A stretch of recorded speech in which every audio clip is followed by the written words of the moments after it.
चलिए लाइव कर दिए।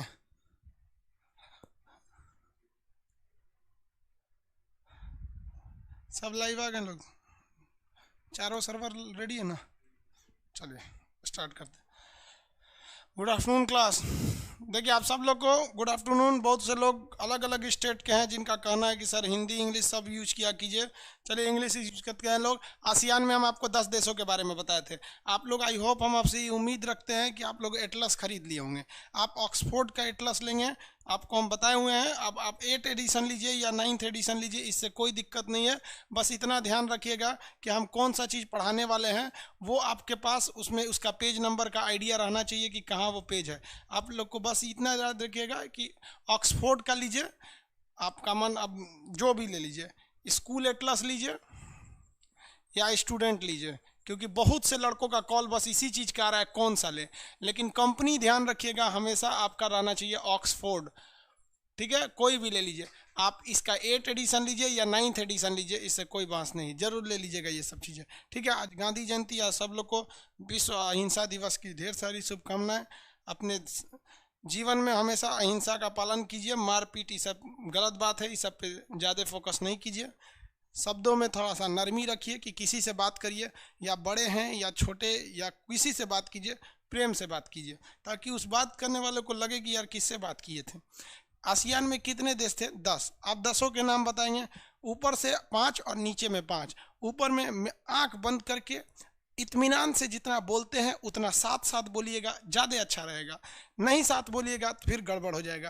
पहला इधर हो जाएगा म्यांमार, दिमाग में रखिएगा, म्यांमार के नीचे थाईलैंड है। Myanmar Thailand, Myanmar Thailand. उसके बाद Laos Cambodia, Laos Cambodia Vietnam, ये तो फ्रेंच ईस्ट इंडिया में आ जाएंगे सब। नीचे देखेंगे मलेशिया, इधर भी है इधर भी है, तो मलेशिया से इधर से टूटा सिंगापुर, इधर से टूटा ब्रुनेई, तो मलेशिया सिंगापुर ब्रुनेई। नीचे हो गया आपका इंडोनेशिया। दुनिया का सबसे बड़ा द्वीपों का समूह यानी ग्रुप ऑफ आइलैंड्स कौन सा है? ये है आपका इंडोनेशिया है।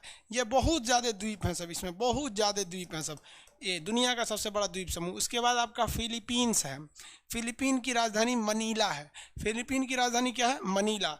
आपसे हम क्वेश्चन कहते हैं कि फिलीपीन की राजधानी मनीला। यहाँ पर एक बैंक है जिसका नाम है Asian development bank. Asian development bank का मुख्यालय फिलीपीन की राजधानी मनीला में है। ये आइडिया हम आपको हल्का फुल्का यहाँ तक आप लगा लिए होंगे। पाकिस्तान के बारे में कुछ बता रहे थे, चलिए थोड़ा सा पाकिस्तान के बारे में और डिटेल से देखते हैं। आज ज़्यादा लंबा क्लास नहीं चलेगा, गांधी जयंती है, फिर मेरा तबीयत भी थोड़ा सा गड़बड़ है, गला ना बच गया। तबीयत को कोई दिक्कत नहीं है, मेन दिक्कत गला को है। गला के साथ ज़्यादा छेड़छाड़ करेंगे वो बढ़ जाएगा तो दिक्कत बहुत भयानक आ जाएगी। ये है भैया पाकिस्तान। सीपीईसी सड़क कहाँ पर है? पाकिस्तान में है। सीपीईसी सड़क पाकिस्तान में। ये पाकिस्तान, अब हम आपसे जो पूछते जाएंगे उतना बताइएगा। ये पीओके का एरिया है, एक्चुअली पाकिस्तान का, ये इंडिया का ही है, अभी इसके पास है फिलहाल। किसके पास है? फिलहाल है आपका पाकिस्तान के पास। तो ये एक्चुअली देखिए, ये इस नक्शा में पीओके को उसमें दिखा दिया है। रियल एक्चुअली क्या है कि ये नक्शा क्लियर है, इसलिए हम इसका यूज कर रहे हैं। आप इसको अदरवाइज में ये नहीं लेंगे कि हम पाकिस्तान को ये नक्शा का है। नक्शा आपको क्लियर देखे इसलिए मजबूरी में यूज कर रहे हैं। ये ऑक्सफोर्ड का पब्लिशन का जो है वो वाला नक्शा है, इसलिए इसमें उसको दिखा दिया है। आप अन्यथा नहीं लीजिएगा, वरना कई लोग इसको सीरियस लेने लगते हैं। देखिए ये बंदरगाह कौन सा है? ये वाला है कराची, और ये वाला कौन सा है? ग्वादर बंदरगाह, ग्वादर बंदरगाह। अब यहाँ पर पहाड़ी है, यहाँ पर किरथर की पहाड़ी है। ये पाकिस्तान में एक बहुत मकरान तटीय श्रेणी, यहाँ पर मकरान की पहाड़ियाँ हैं। यहाँ पर कौन पहाड़ी है? मकरान। और यहाँ पे सुलेमान और किरथर। पाकिस्तान में 2 पहाड़ी इधर मिलेंगे, ये सुलेमान किरथर मकरान। सुलेमान किरथर मकरान, ये पाकिस्तान की सबसे प्रमुख पहाड़ियाँ हैं। जिनके पास एटलस है, जो एटलस खरीद लिए हैं, उनके पास आप एशिया का नक्शा खोलिए, वहाँ पाकिस्तान जहाँ मिलेगा वहाँ इसको ढूंढिएगा, ठीक है। आप लोग पहले दिमाग में आइडिया लगा के रखिएगा कि हम कौन सा चीज़ पढ़ाने वाले हैं, क्योंकि आपके पास ऑलरेडी एटलस रहेगा।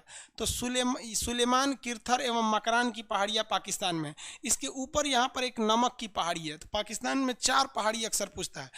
नमक, सुलेमान, किरथर, मकरान, ये पहाड़ियाँ हैं। आपको एक चीज़ याद होगा कि दुनिया में पहली बार जो खेती हुई थी वह से लगभग 7000 साल पहले हुई थी, और यह खेती जो थी वह सुलेमान एवं किरथर पहाड़ियों के बीच में की थी, और ये जौ की खेती थी। तो सुलेमान एवं किरथर पहाड़ियाँ कहाँ पर है? पाकिस्तान में है। और पहली बार जो खेती हुई थी वह सुलेमान और किरथर पहाड़ियों के बीच में ही वो खेती की गई थी। ये तो मकरान तटीय श्रेणी है। इसके ऊपर एक साल्ट रेंज है जिसका नाम है नमक की पहाड़ी। उस पहाड़ी से नमक बहुत ज़्यादा मात्रा में निकलता है। पाकिस्तान और अफगानिस्तान की जो सीमा है, इस सीमा के उत्तरी भाग में यहाँ से यहाँ तक पर्वत है। इस पर्वत का नाम है हिंदुकुश पर्वत। ये पर्वत का नाम क्या है? हिंदुकुश पर्वत। हिंदुकुश पर्वत जाके मिल जाता है किससे? हिमालय पर्वत से जाकर मिल जाता है। तो पाकिस्तान के लिए बाउंड्री का निर्माण कौन कर देता है? हिंदुकुश पर्वत। और पाकिस्तान के उस साइड आ जाता है अफगानिस्तान। पाकिस्तान में आप देखेंगे तो बहुत सारा एरिया पहाड़ी एरिया है। अब क्वेश्चन कहेगा कि पाकिस्तान का पूर्वी भाग यानी ईस्टर्न पार्ट जो पाकिस्तान इंडिया से लगा है, इधर पहाड़ ज़्यादा है, या फिर पाकिस्तान का वेस्टर्न पार्ट जो अफगानिस्तान और हिंदुकुश पर्वत से लगा है उधर पहाड़ ज़्यादा होगा? तो जेन्युइन है कि पहाड़ की मात्रा इस साइड में ज़्यादा है, क्योंकि अगर यहाँ देखेंगे आप पहाड़ को तो इस एरिया में आपका मकरान तटीय श्रेणी है, सुलेमान है, किरथर है, नमक की पहाड़ियाँ, वो ज़्यादातर पहाड़ इसी साइड में किया गया है, ये वाले में। और भारत के साइड वाला एरिया ज़्यादा हरा भरा है और इधर का एरिया उसके लिए सही है। इसमें 4 प्रमुख राज्य हैं। सब पाकिस्तान के 4 प्रमुख राज्य। सबसे बड़ा जो राज्य है वो आपका बलूचिस्तान है, जो कहता है कि हम पाकिस्तान में रहेंगे ही नहीं। बलोच सब अपने आप को कहते हैं कि हम पाकिस्तानी है ही नहीं है। वहाँ पाकिस्तानी सेना बहुत ज़्यादा जुल्म करती है बलोच में। बलोच के लोग भारत से कहते हैं कि आप हमारी मदद कीजिए। तो पाकिस्तान ये बात किसी से नहीं कहेगा कि हम बलोचों पे जुल्म करते हैं, लेकिन दुनिया में जाएगा ना तो पाकिस्तान क्या कहेगा कि भारत कश्मीर में जुल्म कर रहा है। भाई पहले एक बार खुद के गिरेबान में झांक लीजिए। अगर कश्मीर से हमारी सेना के ऊपर पत्थर न चले तो फिर कश्मीर के हमारी सेना पागल नहीं हुई है जो गोली मारेगी, क्योंकि हमारे इतने राज्य भी तो हैं, अन्य जगहों पे कहीं गोली मारा जाता है। लेकिन अगर कोई ये कहे कि नहीं हम कश्मीर को अलग कर देंगे, उसके बाद ये उम्मीद रखे कि हमारी सेना उनकी आरती उतारेगी, तो ज़रूर आपकी आरती उतारेगी, लेकिन वो आरती थाली के दिए से नहीं उतारी जाएगी बल्कि AK-47 के बुलेट से उतारी जाएगी। क्योंकि हमारे लिए देश, मजहब, इंसानियत सब बाद में, पहले हमारी देश की एकता और अखंडता की बात है। लेकिन बलूचिस्तान वालों पे जितना जुल्म होता है उतना भारत में कभी नहीं किया। हाँ, कश्मीर में आतंकवाद को समझाने के लिए कोई आराम से समझाने वाला बात आतंकवाद नहीं है। आराम से समझाएंगे तो शहीद होते आ रहे हैं आज भी लोग। इसके बाद ये वाला आता है सिंध का एरिया, बताए थे। ये सिंध उसका खेती के लिए बहुत अच्छा एरिया है। इसी सिंध में एक बंदरगाह है, बंदरगाह का नाम क्या है? कराची बंदरगाह। सिंध में इस बंदरगाह का नाम क्या है? कराची बंदरगाह। अब ये जो सिंध है इसका एक शहर है, इसी सिंध प्रांत में आपका मिलेगा आपका मोहनजोदड़ो, जो वहाँ पे पाकिस्तान में था, चन्हुदड़ो, ये सब पाकिस्तान का एरिया था। मोहनजोदड़ो वगैरह सिंध का एरिया। सिंध के नीचे ये बलूचिस्तान मिलेगा। इसी सिंध प्रांत का रहने वाला एक जगह था नवाब शाह, जहाँ का रहने वाला था आसाराम बापू, वही जो बलात्कार कर दिया। तो आसाराम बापू बाद में आके यहाँ गुजरात में शिफ्ट हो गए, गुजरात और राजस्थान में चले आए, पाकिस्तान से आ गए। साले में लक्षण अभी भी वैसे ही है। भारत सरकार को भी कहना चाहिए पाकिस्तान से कि पाकिस्तान तुम दाऊद इब्राहिम को हमको दे दो, वरना हम तिहाड़ जेल से आसाराम बापू को छोड़ देंगे। छोड़ देगा, लेकिन नहीं छोड़ना चाहिए, वहाँ जाके सोच रहा जनसंख्या बढ़ा देगा। ये बुढ़वा बहुत खतरनाक है। आगे देखिए कहाँ से आए आसाराम बापू, पाए हुए। तो ये एरिया हो गया आपका सिंध और ये वाला हो गया बलूचिस्तान। अब इसके अलावे आप पाकिस्तान का ये वाला एरिया देखेंगे तो इसे हम लोग कहते हैं लोग पंजाब। पंजाब और ये हो गया पाकिस्तान। तो पंजाब में ज़्यादातर पाकिस्तान का अच्छे लोग यहीं पंजाब में रहते हैं, नेता, मंत्री, अधिकारी, ये सारे लोग पंजाब वाले एरिया में रहते हैं। इसके ऊपर का ये एरिया जो दिख रहा है आपको, उसको हम लोग खैबर पख्तूनवा कहते हैं, खैबर पख्तूनवा। तो ये खैबर पख्तूनवा का जो एरिया है ये ज़्यादातर आतंकवाद पीड़ित रहता है। खैबर पख्तूनवा का एरिया आतंकवाद पीड़ित रहता है।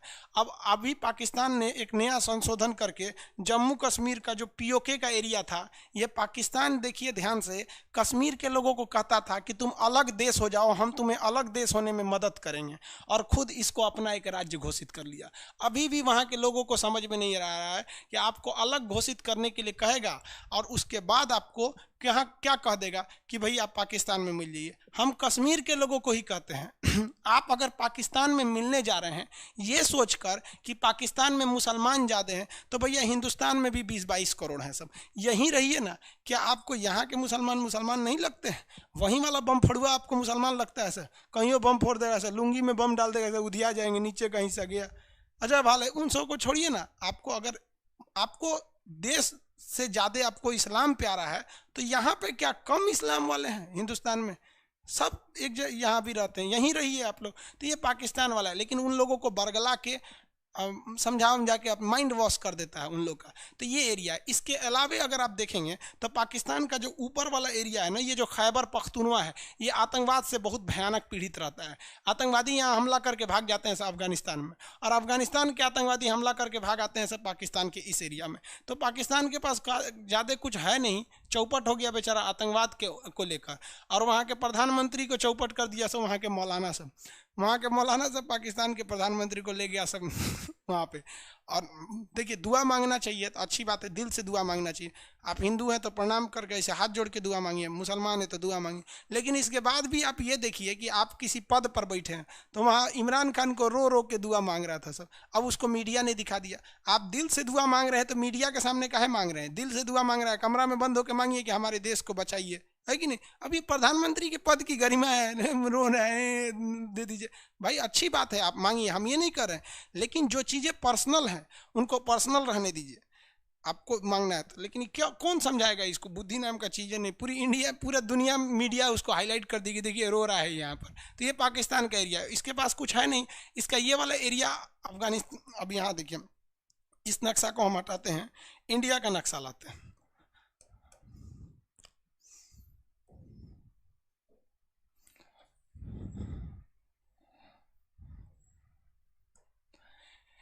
ये जम्मू कश्मीर है हमारा, यहाँ के एकदम सट के इसका इस्लामाबाद है, पाकिस्तान की राजधानी इस्लामाबाद एकदम सट के है। और यहाँ पंजाब जो हमारा है, उस पंजाब के पास पाकिस्तान का यहाँ लाहौर है। तो पाकिस्तान का 4-5 प्रमुख शहर याद नाम रखेंगे, वही आपसे पूछेगा। एक ये हो गया आपका लाहौर पूछ देगा, और ये हो गया आपका इस्लामाबाद। लाहौर और इस्लामाबाद, ये इस्लामाबाद इसकी राजधानी है और ये लाहौर है। और ऐसे ही नीचे के 2 शहर याद रखेंगे, ये बंदरगाह कराची हो जाएगा और इधर वाला बंदरगाह हो जाएगा आपका ग्वादर बंदरगाह, वहाँ पे कराची। ये हो गया लाहौर, ये हो गया आपका इस्लामाबाद। इस्लामाबाद के जस्ट ऊपर में आपको रावलपिंडी जिला है। अब आपके पास एटलस नहीं है तो हम आपको कैसे दिखाएंगे, इसलिए 2 दिन टाइम है आपके पास, सैटरडे संडे क्लास नहीं चलेगा। इस दौरान आप क्या करेंगे, एटलस हर हाल में खरीदेंगे, ताकि हम जहाँ बताएंगे वहाँ आप हाईलाइटर चलाएंगे। आप एक हाईलाइटर खरीद लेंगे सुग्गा कलर का, सुग्गा कलर मतलब समझते हैं, इस कलर का सुग्गा कलर का हाइलाइटर खरीद लेंगे। जो जगह बोलेंगे उसको ऐसे रंग दीजिएगा। तो यहाँ पे ऐसे कराची होगा, जो लोग खरीद लिए हैं उसको कराची के पास ऐसे रंग देंगे, ऐसे ग्वादर के पास। ये लाहौर है, ये इस्लामाबाद है, ये रावलपिंडी है। रावलपिंडी जिला की 2 विशेषता, एक तो यहाँ शुएब अख्तर रावलपिंडी से बहुत फेमस है, रावलपिंडी एक्सप्रेस। और यहीं पर आपका तक्षशिला है, दुनिया की पहली यूनिवर्सिटी तक्षशिला है। जबकि दुनिया की पहली यूनिवर्सिटी जिसने हॉस्टल दिया था वो नालंदा विश्वविद्यालय है। तो ये तक्षशिला है। ये कहेगा मौर्य काल में शिक्षा का सबसे बड़ा केंद्र क्या था, तो तक्षशिला। लेकिन गुप्त काल में शिक्षा का सबसे बड़ा केंद्र क्या कौन सा था आपका, ये नालंदा विश्वविद्यालय। और पाल वंश के काव्य में विक्रमशिला था। तो ये यहाँ पर तक्षशिला है। और इसी के पास है एबटाबाद, एक जगह है। एबटाबाद जो जगह है वहीं पे ओसामा बिन लादेन मारा गया था अमेरिकी सील कमांडो के ऑपरेशन में। तो ये इस्लामाबाद के पास 2 चीज़ें याद रखेगा, रावलपिंडी जिला में आता है आपका, इस्लामाबाद के पास के रावलपिंडी जिला में तक्षशिला विश्वविद्यालय। दुनिया का पहला विश्वविद्यालय तक्षशिला था, लेकिन वो हॉस्टल सुविधा नहीं देता था। अब पाकिस्तान के जो बड़े शहर हैं उनको अपने दिमाग में आइडिया लगाइए। अगर हम आपसे कहते हैं कि ग्वादर बंदरगाह, तो कभी भी आपका आइडिया ऐसे थोड़ी आएगा कि ग्वादर यहाँ होगा। आपके मन में एक आइडिया आ गया कि नहीं ग्वादर कहाँ होगा, आप अपने मन से दिमाग में आइडिया लगा लेंगे कि भैया ये कराची होगा तो ये वाला एरिया ग्वादर होगा। समझ में आ गया कि नहीं? अब जैसे हम आपको बोलते हैं ये ऊपर वाला ये है और ये, इसमें ऊपर वाले में इसमें लाहौर कौन सा होगा, तो आपको आइडिया लग गया कि भैया लाहौर भारत के पंजाब के पास है तो ये लाहौर होगा। और ये कौन सा होगा, तो ये इस्लामाबाद होगा। इसके जस्ट ऊपर रावलपिंडी जिला आ जाएगा, उस जिला में कौन आ जाएगा, तक्षशिला। तो नक्शा का सबसे बड़ा इंपॉर्टेंस यही होता है कि आपके दिमाग में फिगर होना चाहिए। जैसे हम आपसे कह दें कि कश्मीर, तो आपका दिमाग इधर थोड़ी जाएगा, आप सीधे कश्मीर मतलब हिंदुस्तान के ऊपर चले जाते होंगे, आपका दिमाग सीधे वहाँ जाना चाहिए। तो ये इस्लामाबाद हो गया यहाँ पर। अब पर्वत बताइए, तो ये अफगानिस्तान पाकिस्तान के सीमा पे कौन सा पर्वत होगा, हिंदुकुश पर्वत। इसके इधर देखेंगे तो यहाँ पे नमक की पहाड़ी, सुलेमान, किरथर, मकरान, ये 4 प्रमुख पहाड़ियों याद रखेंगे। इसका 4 नहीं 5 हो गया ना। ये हो गया आपका कौन सा पर्वत है, ये हिंदुकुश, नमक की पहाड़ी, सुलेमान, किरथर और मकरान पर्वत श्रेणी। जिनके पास ये नक्शा है आप लोग उसको ढूंढेंगे लोग नक्शा में कहाँ है, नहीं तो मंडे से हम आपको अब रेगुलर क्लास स्टार्ट कर देंगे। अब तक जितना क्लास है वो एज ए इंट्रोडक्शन की तरह है, लेकिन मंडे से जो क्लास है फुल फ्लेजेड हिसाब से चलेगा जिस तरह से ऑफलाइन में चलता था। तो अभी तो हम मजबूरी है क्योंकि आपके पास एटलस की बुक भी नहीं है। यहाँ आइए, हम आपको यहाँ पर एक एग्जाम्पल के तौर पे कुछ नंबरिंग लिख देते हैं। आपको बताना है कि नंबर की जगह पे क्या है वहाँ पर। जैसे हम यहाँ लिखते हैं 1 नंबर, यहाँ लिखते हैं 2 नंबर, एक ये है और ये 3 जगह लिख देते हैं। आप यहाँ नंबरिंग के हिसाब से बताइएगा ये 3 नंबर क्या है, ये 4 नंबर क्या होगा और ये 5 नंबर बताते चलेंगे लोग ये क्या होंगे सब। ये सब शहरों के नाम लिखेंगे। जैसे मान के चलिए आपको 1 नंबर लिखना है तो 1 के जगह पे जो है उसको लिखिए, 2 के जगह पे लिखिए। फटाफट आंसर दीजिएगा इसका। आपके दिमाग में आइडिया है या नहीं?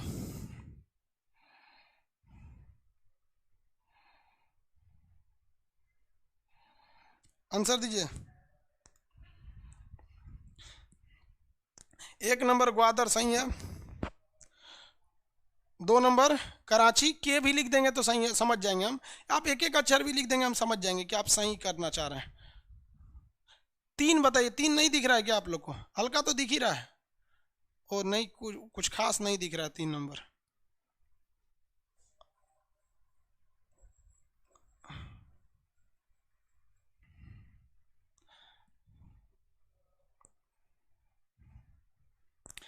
तीन चार अब तो दिख रहा हो ना, 5, 3 4 5 सब बताएंगे। Very good.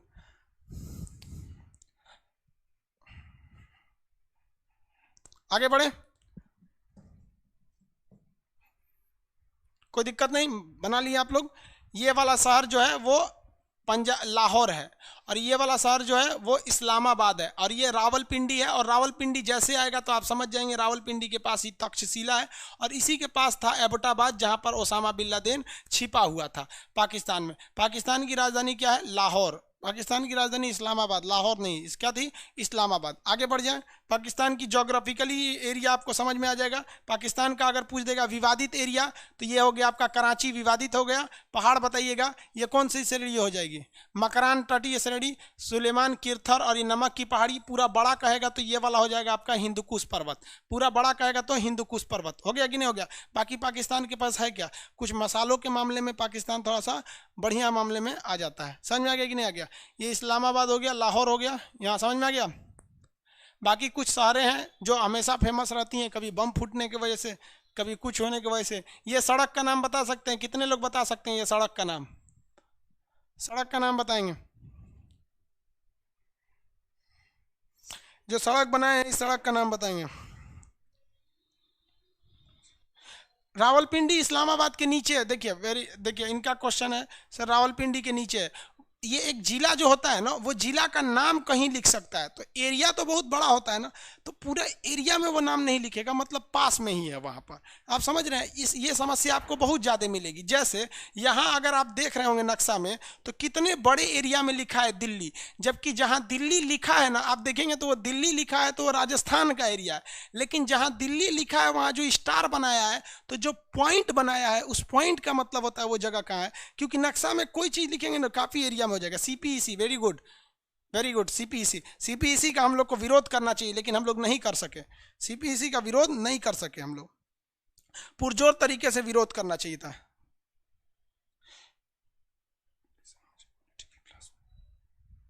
ये कौन कर रहा है? प्लीज सर मुझे पॉलिटी की क्लास में अलाउ करें। इसको क्या दिक्कत है? पॉलिटी की क्लास में क्या लिए इसको अलाउ करना है? देखिए तो इसको निकाला गया है क्या पॉलिटी की क्लास से कि एडमिशन नहीं हो पा रहा है इसका?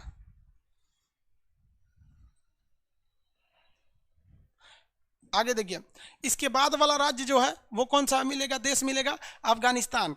इस नक्शे में आपको पहले, अभी हम आपको बता रहे हैं, जितना नक्शा बता रहे हैं ना, ये केवल आपको वही है जैसे आप नर्सरी में ABCD पढ़े थे, जिसका कोई यूज नहीं है। लेकिन अगर पता नहीं रहेगा तो आगे फेल हो जाएंगे। तो आप ये मत समझिएगा नक्शा इतना ही है। अभी समझिए जितना आपके लिए ABCD था ये उतनी ही वैल्यू है। बस हम आपको ये दिखाना चाह रहे हैं कि नक्शा जब, जैसे हम आपसे कहेंगे श्रीलंका, तो कभी भी आपका दुनिया में दिमाग इधर जाएगा श्रीलंका के लिए, तुरंत आपको श्रीलंका बोलेंगे तो हिंदुस्तान के नीचे दिमाग में आएगा। कहेंगे मालदीव तो तुरंत इधर आना चाहिए। हम कहेंगे म्यांमार तो क्या इधर खोजेंगे म्यांमार? तुरंत म्यांमार के दिमाग में इधर आना चाहिए। तो मालदीव बता दें, ये हो गया मालदीव, ये हो गया श्रीलंका, मालदीव श्रीलंका हो गया, ये पाकिस्तान। अब थोड़ा सा अफगानिस्तान को देखते हैं। अफगानिस्तान हमारा भारत का अफगानिस्तान से बहुत अच्छा संबंध है। क्यों, दो चार रीजन समझा देते हैं। ये अफगानिस्तान, अफगानिस्तान दुनिया का एक ऐसा मतलब एक लैंडलॉक कंट्री है। अफगानिस्तान कैसा है, लैंडलॉक कंट्री है। लैंडलॉक को हिंदी में कहा जाता है भूबद्ध देश। क्या कहा जाता है, भूबद्ध। अब अगर भारत का ओरिजिनली नक्शा देखेंगे तो अफगानिस्तान की सीमा भारत से लगती है, 158 किलोमीटर लंबी ये सीमा लगती है, लेकिन पाकिस्तान ने इसको कब्जा कर रखा है, इसलिए अभी डायरेक्ट हमारी सीमा अफगानिस्तान से नहीं लगती है। अब जियो पॉलिटिक्स को समझिएगा, जो लोग पॉलिटी फाउंडेशन बैच के स्टूडेंट हैं वो लोग को भी ध्यान से समझिएगा कि आपका इंटरनेशनल रिलेशन समझने में ये मदद करेगा। इंटरनेशनल रिलेशन में मदद कर। रविंदर कुमार, आप पॉलिटी का क्लास नहीं देख पा रहे हैं तो आप अपने एप्लीकेशन में कोई गड़बड़ी होगा या परचेज नहीं कर पाएंगे।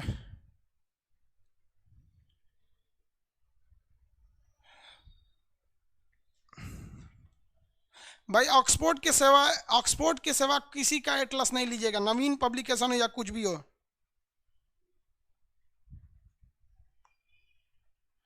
दरोगा बैच का नामांकन नहीं हो रहा है, एडमिशन क्लोज हो गया, सर्वर भर गया है।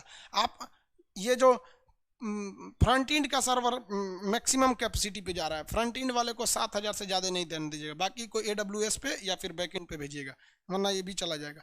जिसका भर गया वो नहीं हो पाएगा। अब यहाँ कंटिन्यू समझिए, ये अफगानिस्तान जो है ये हमारी सीमा लगती थी लेकिन अभी नहीं लगती है, फ्यूचर में फिर लगने लगेगी जब हम POK को लेकर वापस आ जाएंगे तब।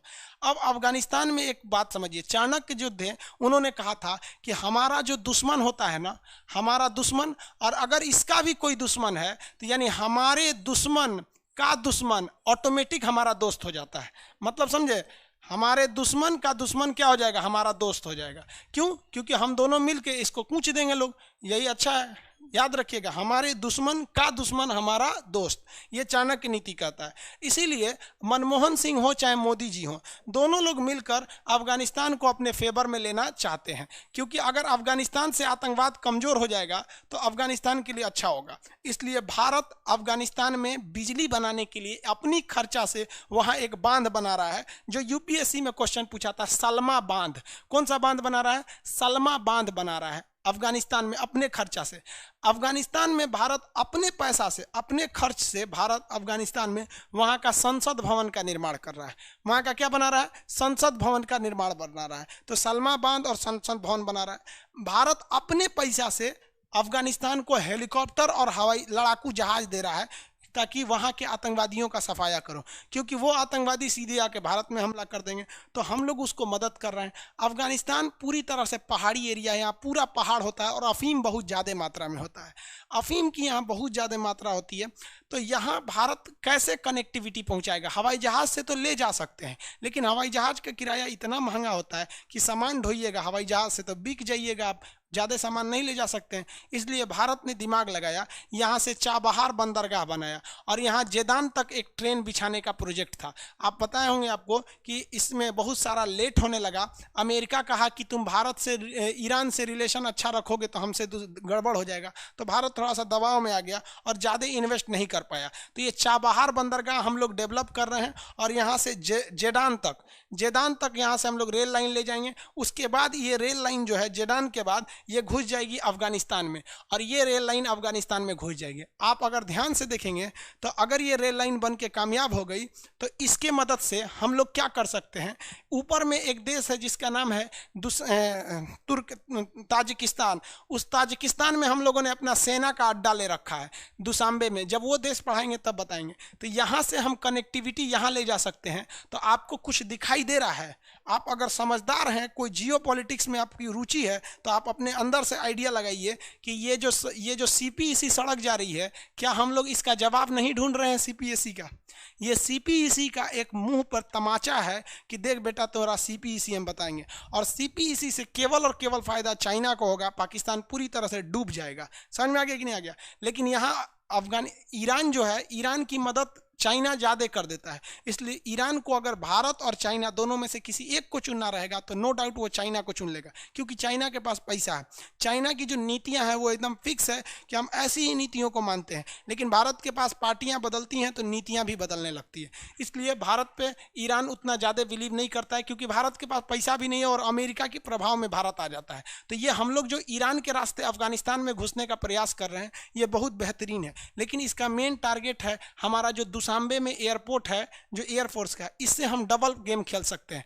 जो ये CPEC है, चाइना इसीलिए बना रहा है ये CPEC कि युद्ध के समय में चाइना के सामानों को कोई नुकसान ना कर सके, क्योंकि अगर युद्ध होता है तो चाइना इस डायरेक्शन से आएगा अपना जहाज वगैरह लेके, तो भारत हिंद महासागर में उसको ब्लॉकेज लगा के धो देगा। लेकिन ऐसा नहीं है भाई, हमारे हिंदुस्तान वाले जो सैनिक हैं वो चूड़ी पहन के नहीं बैठे हैं यहाँ। आप अगर यहाँ से CPEC से सड़क लेके जाइएगा तो हमारा यहाँ सियाचिन ग्लेशियर दुनिया का सबसे ऊंचा युद्ध का मैदान, यहीं से ठोक देंगे। और यहाँ हम लोग रेडी कर रहे हैं, बस कमी ये है कि हम लोग बहुत धीमी गति से रेडी कर रहे हैं। और जो नेता विपक्ष में बैठे हैं या जो सरकार में बैठे हैं वो इतने पढ़े लिखे नहीं हैं कि ये सब काम में लेट नहीं होना चाहिए, इसे तुरंत बनाना चाहिए, इसको जल्दी से जल्दी डेवलप कर लेना चाहिए। तो जो समस्या चाइना को यहाँ से भागने पर हो रही थी कि हम घेरा जाएंगे, वही समस्या हम यहाँ घेर देंगे, उधर से मार देंगे, इधर से मार देंगे, तो तुम जो वहाँ से भाग रहे थे यहाँ भी तो घेरा जाओगे, आराम से घेरा जाओगे।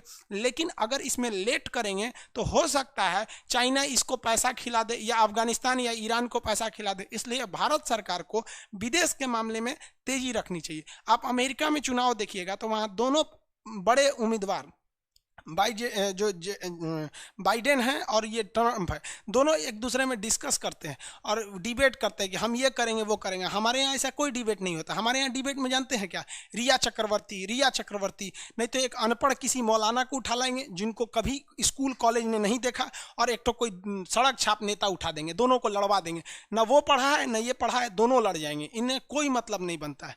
तो ये हमारे यहाँ होता है। ऐसा भी होना चाहिए कि हमारे देश में डिबेट होना चाहिए। एक बार आप बैठा के राहुल गांधी और मोदी जी से डिबेट कराइए, भाई बढ़िया है, आप करके देखिए यहाँ पर। और जितने भी बड़े, ऐसा नहीं है कि दुनिया में एक हिंदुस्तान में जब भी पॉलिटिक्स की बात आती है तो एक राहुल गांधी और ये मतलब मोदी जी हैं, ऐसा नहीं है, सब में डिस्कस कराना चाहिए ताकि आगे हम ये नहीं करें कि आप किसी को प्रधानमंत्री बनाइए, कोई भी आइडिया ले सकता है, तो इसको काम करना चाहिए, इससे हमको ही ज़्यादा प्रॉफिट होगा। और चाइना आज भी इसी से डरा हुआ है, इसीलिए चाइना जो है वो ईरान को अपने फेवर में लेना चाहता है। लेकिन भारत ईरान से पेट्रोल खरीदते रहता है, तो भारत को भी चाहिए कि ईरान को अपने फेवर में रखे, अफगानिस्तान को भी क्या करे, अपने फेवर में रखे रहे। अब अफगानिस्तान के आपको नेचुरल चीज़ें समझ में आ गई होंगी। अफगानिस्तान में खेती के लिए कुछ भी नहीं है। भारत इस रास्ते बम्बई से जहाज से यहाँ पर गेहूं भेजा और उसके बाद से ये सड़क के रास्ते यहाँ पर 11,000 टन गेहूं भेजा था। तो भारत अफगानिस्तान के लोग भारत से बहुत अच्छे रिलेशन में। हम लोग जब इलाहाबाद में पढ़ते थे तो हम लोग के एक दो दोस्त भी थे सब जो उस समय अफगानिस्तान के रहने वाले थे सब, तो वहाँ से भी हम लोग के साथ पढ़े थे सब। अफगानिस्तान के बहुत से लड़के इंडिया में पढ़ते हैं, ऐसा नहीं। आप दिल्ली वगैरह के अगर आप क्लास के होंगे, आप ये दिल्ली से अगर वीडियो देख रहे होंगे तो आपके पास में मिले होंगे लड़के। नेपाल के तो बहुत से लोग इंडिया में पढ़ते हैं, खास करके यूपी, बिहार और दिल्ली में। तो अफगानिस्तान जो है पहाड़ी एरिया है, यहाँ केवल और केवल खेती होती है, किस चीज़ की, तो अफीम की। तो अफीम यहाँ बहुत ज़्यादा होता है। अफीम जो होता है वो एक नशे वाली चीज़ होती है, जिसको हम लोग क्या बोलते हैं, अफीम को इंग्लिश में बोलते हैं ओपियम। अफीम को क्या कहते हैं, ओपियम। ओपियम जो होता है एक नशीली पदार्थ होती है जो अफगानिस्तान में बहुत ज़्यादा होता है। अब आप बताइए, कोई भी चीज़ अगर होगा तो उसका असर अगल बगल के एरिया में पड़ेगा। जैसे अगर यूपी बिहार में गेहूं होता है तो ऐसा थोड़ी है कि मध्य प्रदेश में नहीं होगा, अगल बगल में भी होता है। तो कुछ अफीम पाकिस्तान में भी होता है, कुछ अफीम ईरान में भी होता है। तो ये 3 देश जो है ना, ये अफीम के उत्पादन के लिए, ओपियम के लिए बहुत फेमस है। और अफीम की 2 चीज़ें होती हैं। अफीम का यूज सेना भी करती है, क्योंकि जब सेना को गोली लग जाती है ना, तो अफीम से ही बनाया गया मार्फिन जो दवा होती है वो खा लिया जाता है, तो आपको गोली का दर्द नहीं होगा। तो सेना को भी ज़रूरत है, डॉक्टर को भी ज़रूरत होती है। जब बेहोश करेगा या दर्द होगा, गोली वगैरह निकालता है, तो वहाँ पे भी अफीम की ज़रूरत है, दवा बनाने में भी। और जो नशेड़ी होते हैं लोग, आजकल तो फिल्म इंडस्ट्री जो अफीम पे घुस गया, अफीम पी के टुल रही है यहाँ पर, तो उनकी ज़रूरत है। तो अफीम भले ही इलीगल चीज़ें हैं, लेकिन इलीगल चीज़ों का इंटरनेशनल मार्केट में वैल्यू ज़्यादा होता है। तो इसलिए पाकिस्तान को अफगानिस्तान को और ईरान को। ये तीनों जो तीन देश लगातार ये तीन देश देख रहे हैं, इन तीन देशों को हम लोग गोल्डन ट्रायंगल कहते हैं। क्या कहते हैं? गोल्डन ट्रायंगल, स्वर्णिम त्रिभुज के नाम से जानते हैं, गोल्डन ट्रायंगल। ये तीन ऐसे देश हैं जिनके पास दुनिया का सबसे ज़्यादा अफीम है। ये अफीम की मात्रा में ज़्यादा रखते हैं, इसलिए अफगानिस्तान में अफीम का उत्पादन ज़्यादा हो जाता है। इन तीनों गोल्डन ट्रायंगल में सबसे ज़्यादा अगर ओपीएम यानी अफीम कोई बनाता है तो अफगानिस्तान बनाता है। अब यहाँ ध्यान से देखिएगा, अफगानिस्तान के ऊपर के जितने देश हैं, कजाकिस्तान, किर्गिस्तान, ताजिकिस्तान, तुर्कमेनिस्तान, ये जितने देश हैं ये पहले रूस का हिस्सा थे, सब सोवियत संघ का हिस्सा थे सब। ये रूस की बाउंड्री यहाँ तक थी। रूस ने सोचा कि हम पाकिस्तान को, उस समय शीत युद्ध चल रहा था, हम आपको कल के क्लास में शीत युद्ध बताए थे कि अमेरिका चाहता था पूरी दुनिया में हम बढ़ जाएं और रूस चाहता था हम बढ़ जाएं। इसी बीच अमेरिका ने पाकिस्तान, पीओके का जो एरिया है जो हम लोगों से वो छीना है, उस एरिया में अमेरिका ने अपना सेना का एक अड्डा ले लिया जो गिलगिट नाम था। ये जब हम कश्मीर पढ़ाएंगे तब बताएंगे गिलगिट। तो रूस ने कहा कि तुमने गिलगिट ले लिया है, तो रूस इस गिलगिट के जवाब को देने के लिए अफगानिस्तान पर हमला कर दिया। तो क्वेश्चन आएगा, अफगानिस्तान पर हमला सबसे पहले किसने किया? तो रूस ने किया था हमला। किस लिए? क्योंकि रूस पाकिस्तान को घेरना चाहता था। अगर पाकिस्तान को घेर लेता तो वो अमेरिका के इस जो अड्डा लिया हुआ है यहाँ पर, उसका जवाब दे सकता था। लेकिन अमेरिका ने एक बहुत ही खतरनाक कांड कर दिया, क्योंकि शीत युद्ध था, कोल्ड वार में अमेरिका ने डायरेक्ट रूस पर हमला नहीं किया और ना ही रूस ने डायरेक्ट अमेरिका पर हमला किया। देखिए ना, रूस तो अफगानिस्तान पर हमला किया है, लेकिन क्यों किया है? अमेरिका को घेरने के लिए। इसलिए अमेरिका साउथ अफ्रीका से एक बहुत बड़े साइंटिस्ट को उठा के लाया, और वो साइंटिस्ट एक बहुत बड़े अमीर घर का था, लेकिन उसके भाषा में बहुत दम था, उसके नेतृत्व में इतनी क्षमता थी कि वो जो साइंटिस्ट था वो क्या किया, यहाँ अफगानिस्तान के युवाओं को देश प्रेम सिखा दिया कि हमारा देश है रूस, हम यहाँ से, हमारा देश है अफगानिस्तान, हम यहाँ से रूस को मार के भगाएंगे। लेकिन हथियार कहाँ से चाहिए? तो अमेरिका ने कहा हथियार का टेंशन मत लो, हम सारा हथियार तुमको देंगे। अमेरिका ने सारा हथियार दिया और उसी एक साइंटिस्ट के नेतृत्व में उठा के दुनिया का सबसे बड़ा रूस को वो उसने अकेले लड़के भगा दिया। जबकि पैसा उस साइंटिस्ट को किसने दिया? अमेरिका ने। जबकि हथियार उस साइंटिस्ट को किसने दिया? अमेरिका। जासूसी किसने सिखाया? अमेरिका। जितने चीजों की जरूरत थी वो किसने दिया? अमेरिका ने। क्यों? क्योंकि रूस को भगाया जा सके। और वो अकेला साइंटिस्ट अफगानिस्तान के लोगों को जुटाकर और युद्ध नागरिकों को सैनिक बना के भगा दिया। उस साइंटिस्ट का नाम जानते क्या था? Osama bin Laden. समझ में आ गया?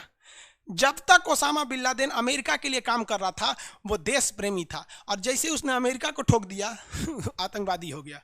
वाह रे भाई वाह, ये है शीत युद्ध। दुनिया में एक भी अगर खून बह रहा है ना द्वितीय विश्व युद्ध के बाद, तो उसके पीछे कहीं ना कहीं कारण ये कोल्ड वार यानी शीत युद्ध है। आपको पढ़ाया नहीं जाता है इस हिसाब से, इसलिए आपको लगने लगता है। आप ओसामा बिन लादेन को हथियार क्यों दिए? ओसामा बिन लादेन के पास हथियार कहाँ से आया? टेक्नोलॉजी कहाँ से आई? अमेरिका तक जाने का रास्ता क्यों आया? उसको सीआईए का ट्रेनिंग किसने दिया? उसको पैसा किसने दिया? सारा काम तो आपने किया। जब आपके इशारे पे वो रूस को मार रहा था तो फिर आपको मार दिया तो आप बुरा मान गए। आप हद है भैया। ये बात हम यूट्यूब पे बोल देंगे तो यूट्यूब अमेरिका की कंपनी है, वो हमरे को कहेगी खान साहब तू ढेर पढ़ाओ रहो लड़कन के, ढेर तू अपने पढ़ाओ यहाँ पे, इसलिए मजबूरी है। तो जो लोग यहाँ करते हैं लोग ना एप्लीकेशन के क्लास को इसीलिए कहते हैं यूट्यूब पे देख लिए तो फिर हम एक्शन ले लेते हैं, क्योंकि फिर हमारे ऊपर भी एक्शन हो सकता है। हर चीज़ें आपको खुलकर नहीं बताना चाहिए यहाँ पर, लेकिन क्लास है तो हम तो बताएंगे, इसीलिए ना ये एप्लीकेशन है। तो ये समझ में आ रहा है कि नहीं आ रहा है? आतंकवादी आप खुद बताओ। हम मानते हैं कि ओसामा बिन लादेन ने गलत किया और 110% हम इस बात को स्वीकार करते हैं कि उसे कोई अधिकार नहीं है कि 9/11 26/11 के हमले में किसी मासूमों को जान ले। लेकिन हम ये अमेरिका से पूछना चाहते हैं कि ये अधिकार आपको किसने दिया कि आप किसी को लाइए, हथियार दीजिए, पैसा दीजिए, मारिए? वो सैनिक थोड़ी था यहाँ पे, आप अपने लिए उसको इस्तेमाल किए। जिस तरह भारत ने एलटीटी का इस्तेमाल किया, चाइना ने माओवादियों का इस्तेमाल किया, ओसामा बिन लादेन ने किसका इस्तेमाल किया? अमेरिका ने ओसामा बिन लादेन का। तो जो इस्तेमाल कर रहा है वो देश कहलाएगा, और जो पीस रहा है वो आगे जाके आतंकवादी कहलाएगा। भारत की ओर से लड़े थे एलटीटीई के लोग, चाइना की ओर से लड़े थे माओवादी लोग, और अमेरिका की ओर से लड़े थे ओसामा बिन लादेन। अब बताइए, ये सारे के सारे लोग लड़े थे किसी के कहने पर, लेकिन ये सारे के सारे लोग घोषित हो गए आतंकवादी। क्या इन्हें जन्म देने वाले को आप कुछ नहीं कहेंगे? कोई बात नहीं, आप समझदार हैं। हाँ, अफगानिस्तान समझ में आ रहा है? किसी को कोई दिक्कत नहीं। अफगानिस्तान से ओसामा बिन लादेन ने किसको भगा दिया? रूस को। लेकिन यही ओसामा बिन लादेन जो था वो अमेरिका से बदला लेना चाहता था, क्योंकि अमेरिका ने भी एक देश पर हमला किया था। यहाँ ये तो बैटरी खत्म हो गया।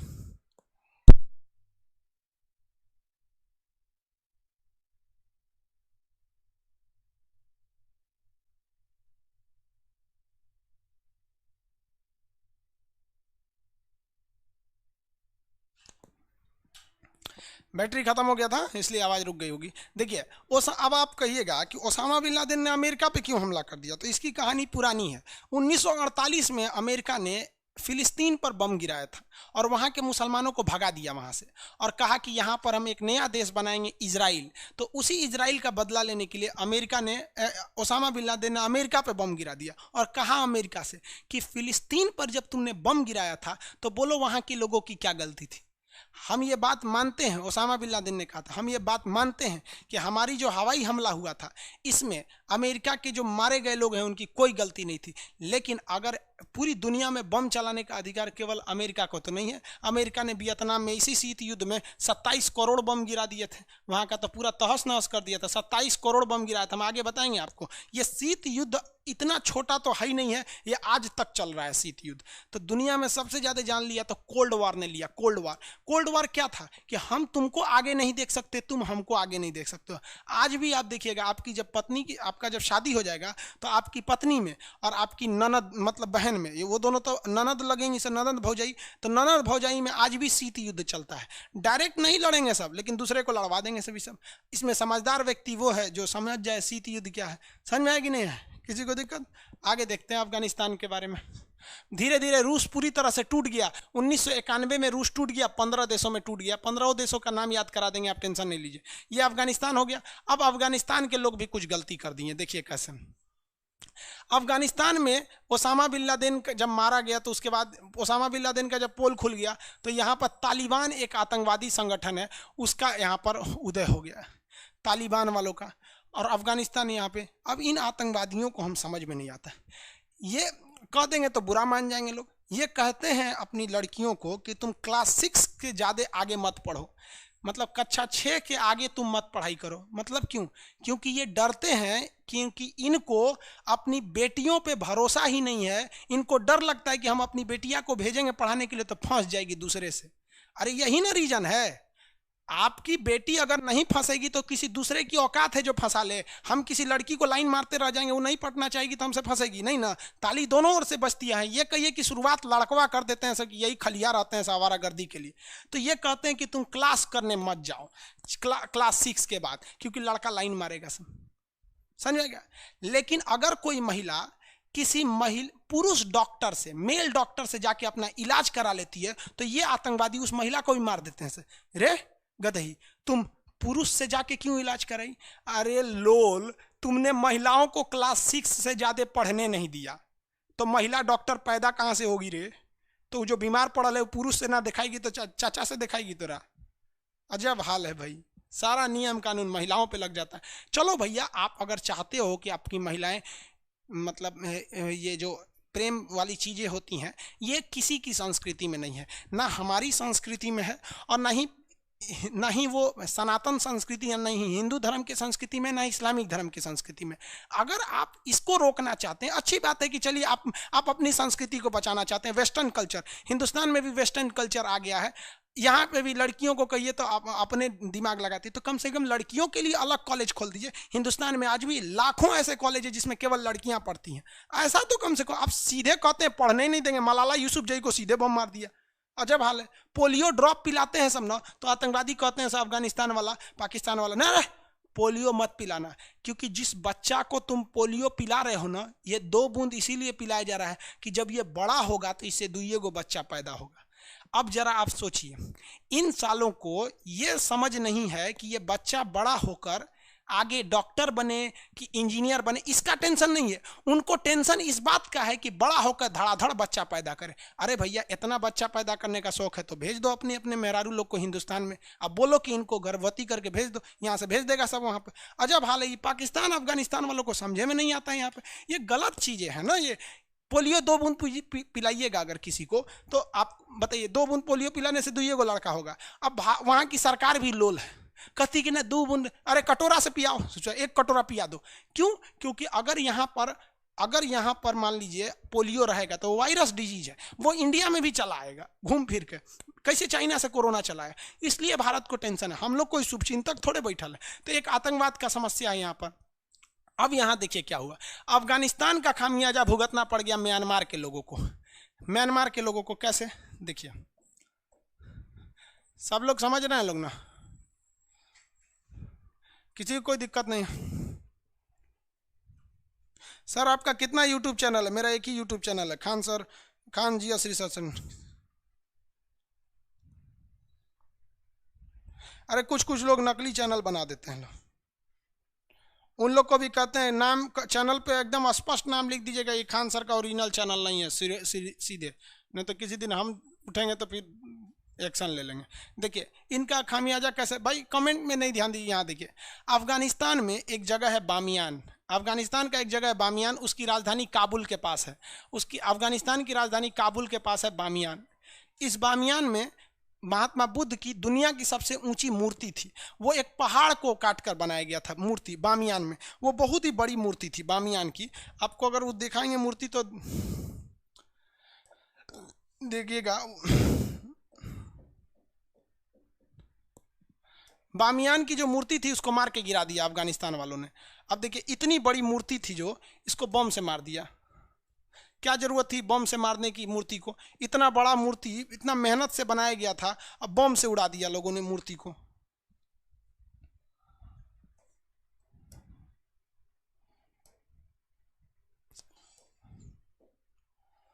ये देखिए महात्मा बुद्ध की ये मूर्ति है।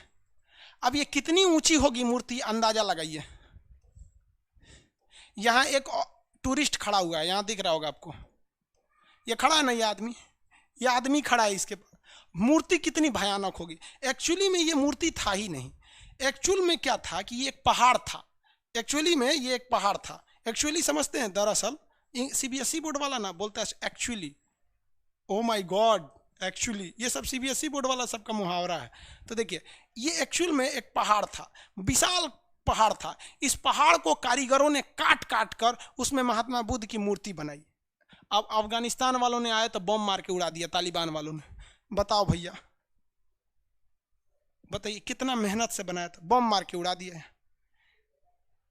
इसका खामियाजा म्यांमार में कैसे भुगतना पड़ा। यहां तो मुस्लिम लोग अधिक थे, तो महात्मा बुद्ध को उड़ा दिए वहां से। अब यहां पर म्यांमार है, म्यांमार का ये वाला एरिया का नाम है रखाइन प्रांत में जो रहने वाले मुस्लिम हैं उनका नाम है रोहिंग्या। और यहाँ पे रहने वाले ज़्यादातर बौद्ध धर्म को मानते हैं, और बौद्ध धर्म का मानना है कि आप पशु पर अत्याचार मत कीजिए, पशु की बलि मत दीजिए। लेकिन हमारे यहाँ आप देखेंगे तो दुर्गा पूजा में दशमी कब बलि चढ़ाया जाता है, बकरे की 10वीं में कि 9वीं में बलि दिया जाता है ना वहाँ पर। तो वहाँ पर तो भारत में भी बलि चढ़ाने की परंपरा है। लेकिन यहाँ पर भारत में अगर देखेंगे तो हिंदू धर्म में भी बलि चढ़ाने की परंपरा है कुछ खास समय में, जैसे दुर्गा पूजा। लेकिन अगर मुसलमान धर्म में देखेंगे तो इस्लाम धर्म में बकरीद में तो बहुत ज़्यादा कुर्बानी दिया जाता है, तो वो भी एक परंपरा है। तो हिंदुस्तान में कुर्बानी को लोग उतना सीरियसली नहीं लेते हैं, क्योंकि यहाँ मुसलमान और हिंदू यही 2 धर्म की अधिकता है। तो हिंदू धर्म में भी बलि की परंपरा है, तो वो भी नॉर्मल लेते हैं इसको। और मुसलमान में तो भाई बकरीद त्यौहार है उसका, तो वो भी नॉर्मल लेते हैं। लेकिन जहाँ बौद्ध धर्म की अधिकता है, यानी कहाँ पर, म्यांमार में, यहाँ पर तो बौद्ध धर्म महात्मा बुद्ध कहिए के गए थे कि आप अत्याचार मत कीजिए। तो ये इस लोगों से कहते थे कि तुम बकरीद में कुर्बानी मत दो, तो ये लोग देते थे लोग। तो इसने कह दिया यहाँ की सरकार ने कि आपको बकरीद में कुर्बानी देना है तो घर के अंदर दीजिए, बाहर सामूहिक रूप से मत दीजिए। तो ये लोग मानिए नहीं रहे थे। तब तक यहाँ पर हो गया ये इन्होंने क्या तोड़ दिया, बम से उड़ा दिया। जब बम से उड़ाया था इन लोगों ने, तो इन लोगों ने उसका जरा भी विरोध नहीं किया। तो यहाँ के लोगों के दिमाग में एक भर गया कि ये लोग उसका विरोध नहीं कर रहे हैं, और यहाँ पे साथ में जहाँ इनकी अधिकता है तो वहाँ तो हमारा तूर दिए लोग महात्मा बुद्ध की मंदिर मूर्ति तोड़ दिए, और जहां इनकी अधिकता नहीं है वहां हमारा बात नहीं मान रहे हैं तो कचर के काट दिया सब इनको, रातों रात घर में घुस घुस रेप कर दिया, सब मर्डर कर दिया, सब दुनिया भर का कर दिया सब। तो इन लोग को भाग के आना पड़ा अफगानिस्तान, बांग्लादेश में रोहिंग्या को भाग के आना पड़ा, हिंदुस्तान में भी भाग के आए लोग। अब हम लोग तो उन्हें शरणार्थी कहते हैं कि भैया हम लौटा देंगे। तो रोहिंग्या समस्या भारत के लिए कोई मुख्य समस्या नहीं है, वो हमारे लिए लिस्टेड शरणार्थी हैं। ये पूरी दुनिया शरण देती है, क्योंकि कभी भारत को भी अगर बाई दी वे जरूरत पड़ गया, यहां पर प्राकृतिक आपदा आ गया, भूकंप आ गया या सुनामी कुछ भी आ जाता है, तो हमारे लोगों को भी कोई शरण देगा। इसलिए हम ये फ्यूचर को देखकर दूसरे लोगों को शरण देते हैं। लेकिन इसके लिए यहां म्यांमार के लोगों, अगर आप मानवता के हिसाब से देखिएगा तो ये भी गलत है और ये भी गलत है। मेजॉरिटियन की चीज को लेकर नहीं चलना चाहिए, वरना जहां आपकी अधिकता है वहां आप शेर बनेंगे, और जहां आपकी अधिकता नहीं है वहां आपको सुअर बना के मार देगा यहाँ पर। तो दोनों में अंतर है, ऐसा नहीं होना चाहिए दोनों में। तो यहाँ पे मुसलमान लोग अपना वर्चस्व दिखा रहे थे तो बौद्धों को खामियाजा भुगतना पड़ा। यहाँ बौद्ध धर्म वालों ने अपना वर्चस्व दिखा दिया तो मुसलमानों को खामियाजा भुगतना पड़ा। तो बामियान क्वेश्चन पूछेगा महात्मा बुद्ध की दुनिया की सबसे ऊंची मूर्ति कहाँ थी? बामियान में। लेकिन क्वेश्चन पूछेगा महात्मा बुद्ध की दुनिया की सबसे ऊंची मूर्ति वर्तमान में कहाँ है? तो स्प्रिंग बुद्धा है आपका चीन में। लेकिन कहेगा दुनिया में सबसे ऊंची महात्मा बुद्ध की मंदिर कहाँ है? तो इंडोनेशिया के बाली में। देखिए, मूर्ति थी अफगानिस्तान में, मूर्ति है चीन में, मंदिर ऊंचा तो बाली में, इंडोनेशिया के बाली में महात्मा बुद्ध की। हालांकि महात्मा बुद्ध हिंदुस्तान से हैं, यहाँ पे तो आपको बढ़ाई भी किए हैं। महात्मा बुद्ध लुम्बिनी के थे, बिहार में ज्ञान मिला, यूपी में आके उपदेश दिए, यहाँ से चल गया। हालांकि हिंदुस्तान में बौद्ध धर्म की उतने ज़्यादा लोग नहीं हैं। आप में से बहुत लोग बौद्ध धर्म को फॉलो करते होंगे, समझ में आ गया कि नहीं? तो मेरा कहने का सेंस क्या है कि अगर आप कहीं पे गेहूं बोएंगे तो उसमें लड्डू नहीं फलने वाला है, गेहूं फलेगा। अगर आप जहर बोएंगे तो जहरे फैलेगा। तो सबको मिल बांट के रहना चाहिए। आप यहाँ पर अगर उस महात्मा बुद्ध की जो मूर्ति थी, आज अफगानिस्तान की अर्थव्यवस्था कितनी चौपट हो गई है, अगर उस मूर्ति को अच्छा से सजा देता और 100 रुपया टिकट देता ना कि 100 रुपया में आके देखो, तो चाइना वाले जाते उस मूर्ति को देखने, भारत के बौद्ध लोग जाते, लोग म्यांमार वाले जाते, जापान वाले, ये सब बौद्ध वाले हैं सब, थाईलैंड वाले, ये सब जाते सब, और अफगानिस्तान बहुत ज़्यादा पैसे से अमीर हो जाता है। और आपको विश्वास नहीं है ना, तो आप एक बार बिहार आइएगा और बिहार में बोध गया जाइएगा। बोध गया में लोग जिंदा रहते हैं ना, तो उन्हीं टूरिस्टों के खाने के बदौलत बहुत फायदा होता है। आप गोरखपुर के कुशीनगर आइएगा, जब बौद्धों का मेला लगता है बहुत सारी इनकम होती है। तो आप इस तरह से भी कमा सकते थे। और बम मार दिए तो केवल गाली सुने, इससे ज़्यादा तो कुछ नहीं हुआ, क्योंकि एक सभ्य समाज की ये परंपरा नहीं होती है। तो ये अफगानिस्तान में भी एक समस्या थी जिसे लेकर अफगानिस्तान झेल रहा है, जिस वजह से हमारी सारी नीतियाँ वहाँ सक्सेस नहीं होती है। अफगानिस्तान के पब्लिक हम हिंदुस्तानियों को पसंद करते हैं, अफगानिस्तान की गवर्नमेंट हम हिंदुस्तानियों को पसंद करती है, लेकिन जो वहाँ उग्रवादी संगठन है उन लोग के आंख में हम लोग खटकते हैं। हमारा बस चलता, हमारा कब्बे उठा के मार देगा सब। इसलिए कहते हैं कि यूट्यूब पे इस सब चीज़ को यूट्यूब पे नहीं बता सकता आदमी खुल के, क्योंकि नॉर्म्स होते हैं उसके। आप समझ रहे होंगे इस अफगानिस्तान वाला इशू को, समझ में आ गया कि नहीं आ गया? किसी को कोई दिक्कत है? अफगानिस्तान समझ में आ रहा है? प्रवीण कुमार शर्मा जी, सर आप गजब पढ़ाते हैं। अरे भाई अभी तो शुरुआत हुआ है, अभी आप जाने का है। सर रोड खत्म, सर सीपीएससी रोड खत्म हो सकता है क्या? खत्म कैसे हो सकता है? मार के गिरा दीजिए, और कैसे खत्म होगा? सिंपल सा रास्ता है, सीपीएससी को खत्म करना। इनका भी कहना है सर सीपीएससी बन गया, चलिए कोई बात नहीं, अब खत्म कैसे होगा? तो खत्म भी हो सकता है। देखो भैया, ये हमारा कश्मीर है, ठीक है, ये पीओके ले गया है, हम अपना पीओके वापस ले आएंगे तो ये यहीं खत्म हो गया, ये यहाँ पे आके रह जाएगा, ये यहाँ आ जाएगा, खत्म हो जाएगा बाबू, कुछ दिक्कत नहीं है, आप टेंशन नहीं लीजिए। बकरे की अम्मा कब तक खैर मनाएंगे? एक ना एक दिन तो उसको कटना ही है, एक ना एक दिन हम लेके आएंगे उसको, पीओके को हम लोग लेकर आएंगे। समझ में आ गया कि नहीं आ गया? आप लोग आगे बढ़िए बाबू, हम लोग क्या कर सकते? आप आगे बढ़िए, पढ़िए लिखिए, बड़े बड़े अधिकारी बनिए, वहाँ जाके संभालिए। हम लोग तो अपनी ज़िंदगी अब जी चुके हैं, अब हमारी क्या कर सकते हैं? आपकी सेवा कर सकते। आप इस देश के नए सितारे हैं, उभरते हुए, आप बढ़िए। जिस दिन आप बढ़ेंगे ना, जिस दिन आप पढ़े लिखे रहेंगे, उस दिन सरकार के आंख में आंख डाल के कहेंगे कि आप पीओके लाएंगे ना तो अगली बार वोट देंगे, आप ये करिएगा तब हम ये करेंगे। वरना अगर आप अनपढ़ रहेंगे ना, केवल जाति धर्म में बटे रहेंगे, तो हम अपने हिंदुस्तान को बहुत खोएंगे। आपको अपना हिंदुस्तान बहुत अच्छा दिखता होगा केवल अगर आप हिंदुस्तान में रह के हिंदुस्तान को देखेंगे तब, लेकिन अगर दूर से देखेंगे तो आपको लगेगा कि इन नेताओं ने हमसे क्या क्या नहीं छीना।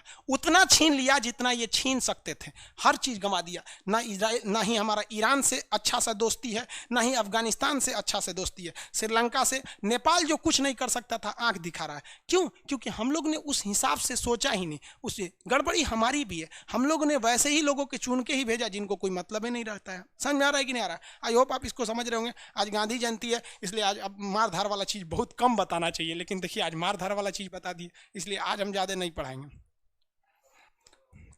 समय भी हो गया सर। हिस्ट्री वगैरह सारी चीजों को पढ़ाएंगे, आप टेंशन नहीं लीजिए बाबू।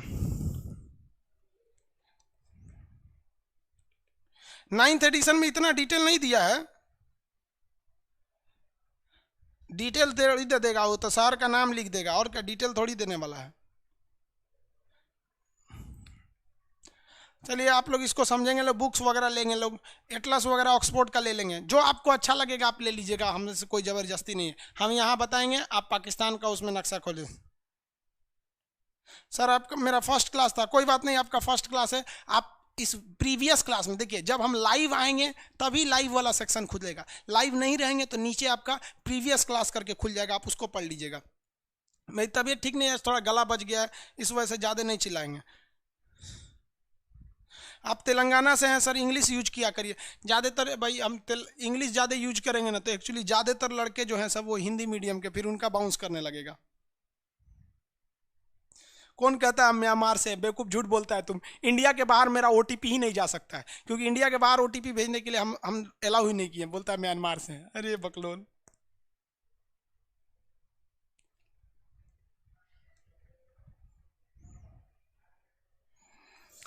चलिए अब हम लोग मंडे के क्लास में मिलेंगे। सैटरडे संडे आपका छुट्टी रहता है। पूरे बैच का फाउंडेशन करवा दीजिए, पूरा बैच का करवाएंगे बाबू। आप देखिए, बात समझिए, हम जो पढ़ाते हैं हम बेसिकली फोकस करते हैं पुअर फैमिली के स्टूडेंट्स पे या फिर मिडिल फैमिली को। इसी को ध्यान में रखते हुए हमारा जो एप्लीकेशन है वो आईफोन में खुलता ही नहीं, मीडियम फैमिली को ध्यान में रखते हुए। अब ये लोग से एक बार में ये फीस ही नहीं दे पाते, इसलिए आपको भी पता नहीं चलेगा। आप 200 दे के कोई एक सब्जेक्ट पढ़ लीजिए, 199 दे के पढ़ लीजिए। मैप का एडमिशन शुरुआत में कितने में हुआ था? 150 में हुआ था। दरोगा बैच का कितने में हुआ था? 11 रुपये में हुआ था। पॉलिटी का कितने में हुआ था? 11 रुपये में हुआ था।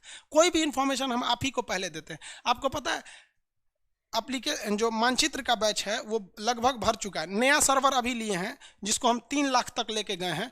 अब हम आज जाएंगे यूट्यूब पर बोलेंगे कि जिनको एटलस में एडमिशन लेना है एडमिशन ले लीजिए। सोचिए, हम एटलस यहाँ पे पढ़ा, अब वो आएंगे तो 4 क्लास पीछे का देख लेंगे। समझ में आ रहा है कि हमेशा हम आप लोग को पहले प्रायोरिटी देते हैं, लेकिन तबीयत ठीक नहीं, इस वजह से हम ज़्यादा क्लास नहीं ले पा रहे हैं। फ्रंट इन भर गया है।